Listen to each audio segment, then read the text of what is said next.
थोड़ा सा vector related question है, पढ़ लीजिए। ए particle moves from the point 20i + 4j। Particle यहाँ से चला है, कोई इनिशियल पोजीशन वेक्टर पार्टिकल का दिया है आपको। देखिए सिर्फ क्वेश्चन नहीं है, कॉन्सेप्ट है। सिर्फ क्वेश्चन नहीं है, कॉन्सेप्ट है, इसलिए ध्यान से समझिएगा। t = 0 पे पार्टिकल की पोजीशन दी है with N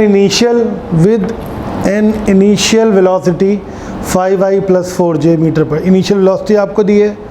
what is the distance of the particle from the origin. Distance पूछिए of the particle from the origin. Origin से डिस्टेंस पूछिए, यानी कि डिस्प्लेसमेंट पूछा है, पहले ही बता दूं आपको, अगर आपको याद आ गया हो तो किसी फिक्स पॉइंट से अगर फाइनल डिस्टेंस पूछते हैं तो वो होता है डिस्प्लेसमेंट। याद आया मेरे लाल? किसी फिक्स पॉइंट से अगर फाइनल डिस्टेंस पूछते हैं दैट इज डिस्प्लेसमेंट। ठीक, तो एक बार अंडरलाइन करके लिख लीजिएगा, from the origin at the time t = 2 second. ठीक, क्वेश्चन पढ़ लिया होगा आपने, मैंने समझा दिया क्वेश्चन को। आइए शुरू करता है, आप लोग खुद सॉल्व करिएगा पहले, फिर मैं करता हूँ। जिसका आंसर मैच कर जाए उसको बधाई, कॉन्ग्रेचुलेशंस, बहुत बढ़िया कर रहे हैं आप। जिसका नहीं मैच किया वो देख लो, घबराने की बात तब भी नहीं है। क्वेश्चन नंबर 7, देखो इनिशियल पोजीशन r1 दी है तुमको 2i + 4j, यहाँ है किसी t = 0 पर, ये तो दिया है तुमको, t = 0 पर। ठीक, इनिशियल वेलोसिटी मेरे लाल आपको दी है 5i + 4j और एक्सेलरेशन दिया है 4i + 4j। अब इस क्वेश्चन में बारीक समझने वाली बात क्या है, इस क्वेश्चन में दोनों एक्सेस में वेलोसिटी है, x में भी है और y में भी है, और मुझे लग रहा है दोनों एक्सेस में एक्सेलरेशन भी है, x में भी है और y में भी है, x में भी है और y में भी है। दोनों एक्सेस में वेलोसिटी है, दोनों एक्सेस में एक्सेलरेशन है। क्वेश्चन सॉल्व करेंगे सर, कोई दिक्कत नहीं है, x एक्सेस अलग लेके चलेंगे, x एक्सेस अलग कंसीडर करेंगे, y एक्सेस अलग कंसीडर करेंगे। ठीक सर, पोजीशन ही तो पूछ रहे हैं कि बताओ कहाँ होगा। अगर मैं x एक्सेस में देखूँ तो इनिशियल वेलोसिटी बोलो x एक्सेस में 5 है, अरे भाई 5i लिखा है तो 5 है। एक्सेलरेशन x एक्सेस में बोलो 4 है। ठीक, टाइम 2 सेकंड बाद पूछा गया है, कितने सेकंड बाद पूछा गया है? अरे t = 2 सेकंड बाद तो पूछा गया है कुछ। ठीक, एक्सेलरेशन कांस्टेंट है, s = ut + ½ लगा दें तो x = ut +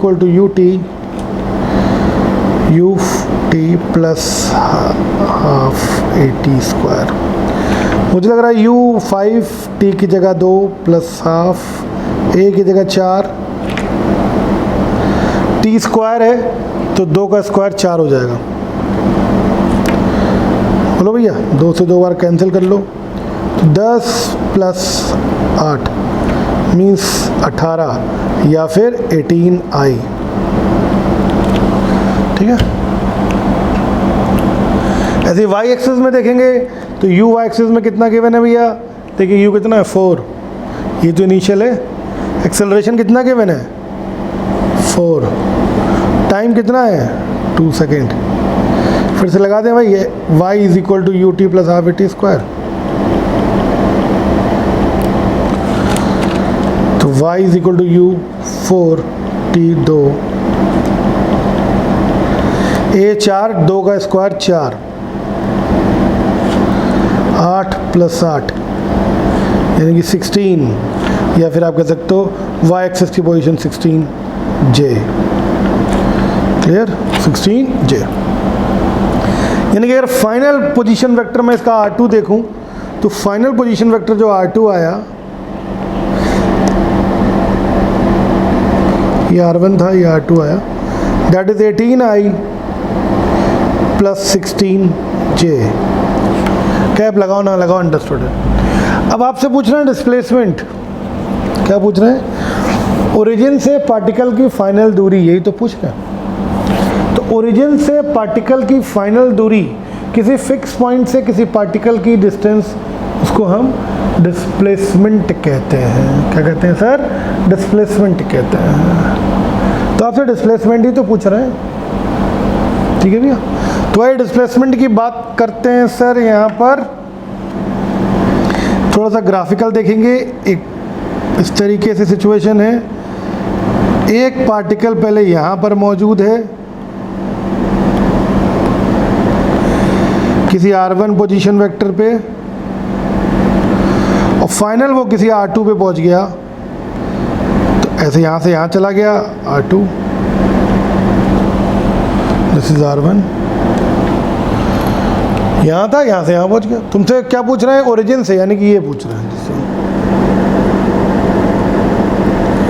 r पूछ रहे हैं। भैया triangle law of vector addition लगेगा। एक वेक्टर r1 है, r1 के बाद वो r2 चला गया और ये r है, तो कितना आएगा? मुझे लग रहा है triangle law of vector addition में r is equal to r1 plus r2 आएगा। बोलो बच्चा, ये तो होता है।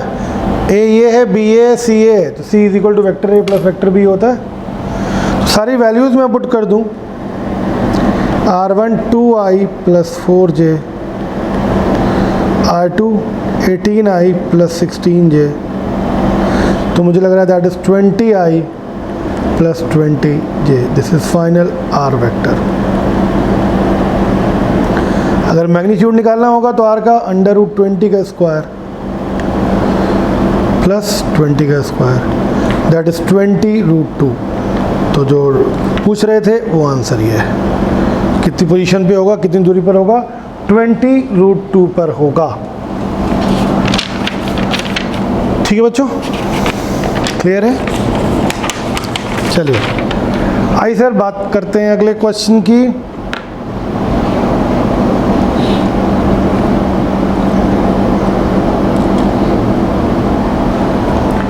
बहुत ही बेहतरीन क्वेश्चन है, पढ़िएगा, पॉज करके पढ़िएगा।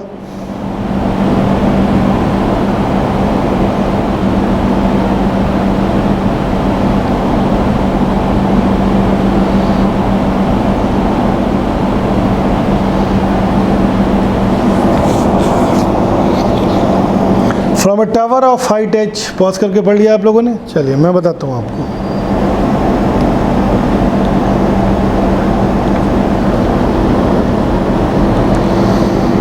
तो क्या है क्वेश्चन है, एक बॉडी को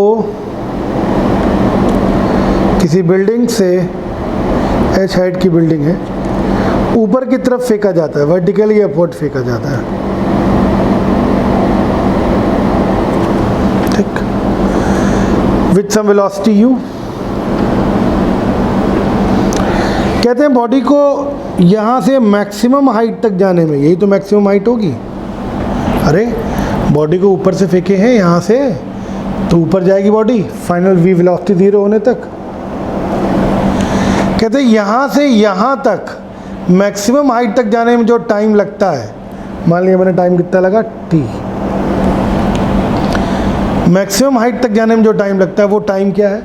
वो टाइम उसको पूरा बॉडी यहाँ से यहाँ गई और फिर यहाँ से यहाँ वापस आई, ऊपर गई और फिर वापस आई, तो वो टाइम जो है वो n गुना है, nt है। कितना है? इस टाइम का n गुना है, इस टाइम का n गुना है। बॉडी यहाँ से यहाँ पहुँच रही है किसी t टाइम में, बॉडी यहाँ से यहाँ पहुँच रही है किसी t टाइम में, तो कहते हैं जो टोटल टाइम है यहाँ से यहाँ तक जाने का, वो इस टाइम का n टाइम से, nt। ठीक, आपसे रिलेशन पूछते हैं, आपसे रिलेशन पूछते हैं कि h u n में रिलेशन बताइए। ठीक, कोई दिक्कत नहीं है, बहुत आसान क्वेश्चन है। चलिए आइए सर बात करते हैं। पहले मैं यहाँ से एक इक्वेशन बना लूँ कि t कितना आएगा। v0 है, v is equal to u minus g t लगा दूँ, v0 रख दूँ, u माइनस जी टी, तो मुझे लग रहा है t is equal to u by g. एक चीज़ है, t इतना आएगा। ठीक, दूसरी इक्वेशन मैं पूरे मूवमेंट के लिए बना रहा हूँ, पूरा मूवमेंट आपको याद हो तो, अगर आपको याद हो तो पूरे मूवमेंट में मैंने एक कॉन्सेप्ट सिखाया था, u वेलोसिटी से बॉडी को ऊपर फेंका जा रहा है तो हम मान सकते हैं, u वेलोसिटी से ऊपर फेंका जा रहा है तो हम मान सकते हैं कि -u से नीचे आ रहा है। याद आया? और simple h is equal to u t plus half g t square लगा दें तो पूरा टाइम फाइंड हो जाता है। Simple h is equal to u t plus half g t square लगा दें तो पूरा टाइम निकल आता है। ठीक है, तो कितना आएगा? h is equal to u t plus half g t square लगाने जा रहा हूँ, थोड़ा सा गौर करिएगा, ये फार्मूला यूज़ करने जा रहा हूँ। h तो h ही रहेगा, u की जगह -u। टाइम कितना लगा टोटल? n t दिया है ना, कितना टाइम दिया? n t दिया है ना, इसका n गुना तो n t plus half g, t square की जगह एन टी का होल स्क्वायर। ठीक, अगर आप कहें बच्चों तो मैं ये टी की वैल्यू उठा के यहाँ रख दूँ, टी ये तो निकाल तो चुका हूँ मैं, ये t is equal to u by g, ये यहाँ रख दूँ, देखो रख दे रहा हूँ। तो h is equal to minus u n t की जगह u by g plus half g, ये तो एन स्क्वायर और टी स्क्वायर हो जाएगा तो u बाई जी का होल स्क्वायर, ये आएगा। थोड़ा सॉल्व करें तो h इज इक्वल टू ये आएगा minus u square n by g, भाई ये u इंटू यू स्क्वायर हो गया। इधर मुझे लग रहा है एक g से ये एक g कैंसिल होगा, ये आएगा half n square u square by g. ठीक, हमें लग रहा है जी एलसीएम हो जाएगा, जी ऊपर ले जा सकते हो, ले जाओ, तो देखो कितना आ जाएगा। तो g h is equal to आ जाएगा minus u square n plus n square u square by 2। तो मुझे लग रहा है कि ये मैं यू स्क्वायर भी कॉमन ले सकता हूँ, एन भी एक कॉमन ले सकता हूँ, बोलो। यहाँ बचेगा -1, यहाँ बचेगा n बाई 2। साहब एलसीएम ले सकता हूँ, g h is equal to u square n, ये -2 प्लस n बाई 2, 2 ऊपर ले जाऊँ तो that is 2gh is equal to n u square और n-2 लिख दूँ इसको,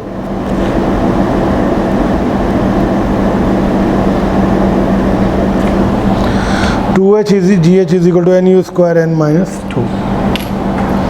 क्लियर है सर? समझ गए? ये आएगा। ठीक, नोट कर लीजिएगा पॉज करके। चलिए,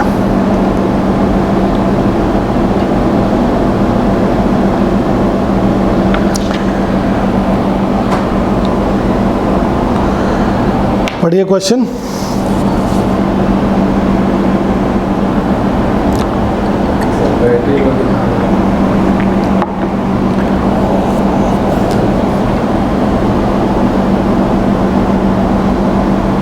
The steam of the,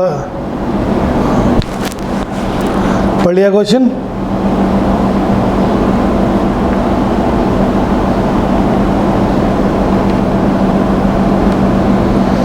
चलिए सर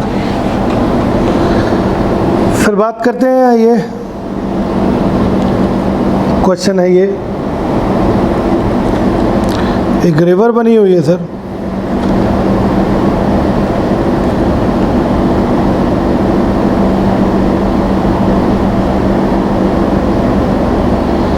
रिवर भी मैं बना दे रहा हूँ यहाँ पर बच्चों।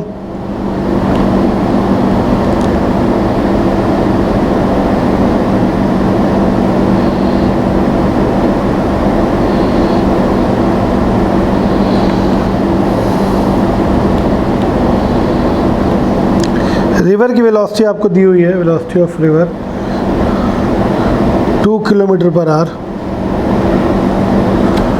ठीक, एक पर्सन को ठीक डायरेक्टली यहाँ से चलता है, एक पर्सन जो है वो डायरेक्ट यहाँ से चलता है इस पॉइंट से, उसको डायरेक्ट स्ट्रेट पहुंचना है। क्वेश्चन बढ़िया ही लिखा है स्ट्रेट, मैं आपको बता चुका हूँ सर। ये मैंने मान लिया एक्स एक्सिस है, this is our y axis. Person को स्ट्रेट मूव करना है। अच्छा, अगर पर्सन स्ट्रेट चलेगा, पर्सन स्ट्रेट मूव करेगा, उसको सीधे पहुंचना है, तो क्या वो ऐसे तैरे? नहीं, बता चुका हूँ मैं आपको, थोड़ा तिरछा तैरना पड़ेगा ऐसे, तभी तो इधर पहुंचेगा। अरे नदी अपने साथ आगे ले आएगी ना, तो थोड़ा सा ऐसे तैरना पड़ेगा। ठीक है सर। तो पर्सन को थोड़ा सा तिरछा तैरना होगा।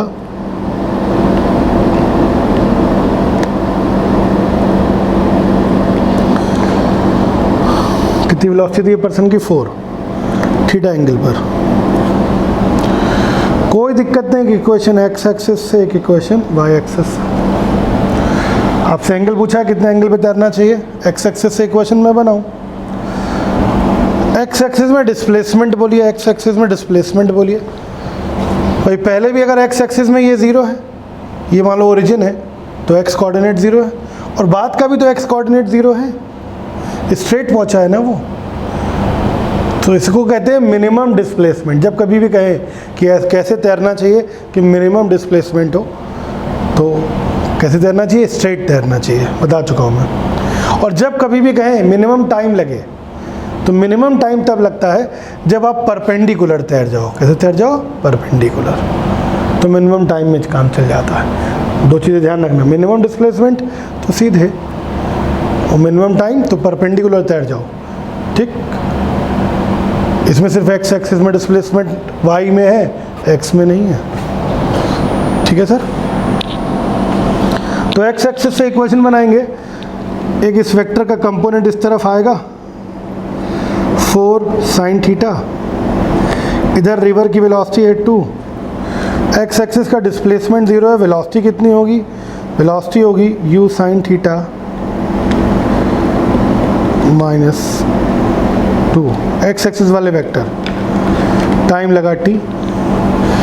तो इक्वेशन बनाना 4 कांस्टेंट है, कोई एक्सेलरेशन फोर्स तो है नहीं, तो चाल बराबर दूरी बटे समय लगा दे, velocity is equal to displacement upon time.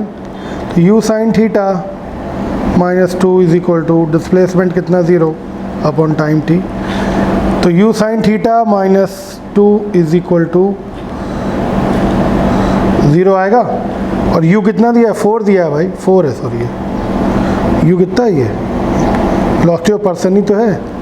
तो 4 sine theta -2 is equal to 0, 2 को इधर ले जाएं, तो 4 sine theta is equal to 2, तो sine theta is equal to 2/4, यानी कि sine theta is equal to 1/2, तो theta is equal to 30 degree. ये आंसर नहीं है, एक आंसर 30 डिग्री वहाँ दिया होगा।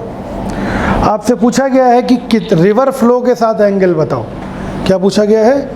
रिवर फ्लो के साथ एंगल बताओ। रिवर तो इधर जा रही है ना, तो रिवर फ्लो के साथ ये एंगल, ये पूरा, ये पूछा गया।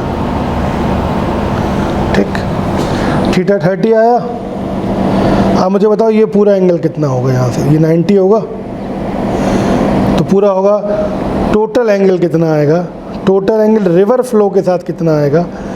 एंगल फ्रॉम रिवर फ्लो, तो रिवर फ्लो के साथ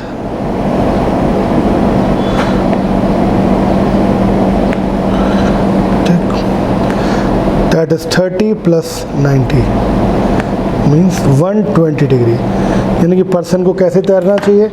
120 डिग्री पर तैरेगा पर्सन, तो वो डायरेक्ट ठीक यहाँ से सीध में पहुँच जाएगा। ठीक, तो जब कभी कहें कि मिनिमम डिस्प्लेसमेंट हो, इसका मतलब होता है सीध में पहुँचना होगा। ठीक, और जब कभी कहें कि मिनिमम टाइम, तो परपेंडिकुलर तैर जाओ, कहीं यहाँ पहुँचोगे लेकिन टाइम मिनिमम लगेगा। 2 पॉइंट याद रखिएगा। ठीक है, मिनिमम डिस्प्लेसमेंट तो थोड़ा तिरछा होकर तैरना पड़ेगा, सीध में पहुँच जाओ, और मिनिमम टाइम के लिए परपेंडिकुलर तैर जाओ, रिवर आगे ले जाए, कहीं यहाँ पहुँचोगे लेकिन टाइम मिनिमम होगा। ठीक, कभी कहें आपको नदी में क्रॉस करना है और जीतना है, तो टाइम कम से कम चाहिए होता है ना। तो नदी जैसे फ्लो कर रही हो, उसकी नदी अगर ऐसे जा रही है तो तुम सीधे तैर मार जाओ, सीधे परपेंडिकुलर। रिवर ऐसे जा रही है, तुम ऐसे तैर जाओ, कम से कम समय में पहुंच जाओगे। लेकिन कभी कहें कि तुमको ठीक सीध में पहुंचना है, ठीक सीधे पहुंचना है, तो नदी ऐसे जा रही है तो तुम थोड़ा तिरछा तैरना, क्योंकि नदी तुमको अपने आप ऐसे आगे ले आएगी तो सीध में पहुंच जाओगे। क्लियर, समझ गए? ठीक है, चलिए अगले क्वेश्चन पे आते हैं।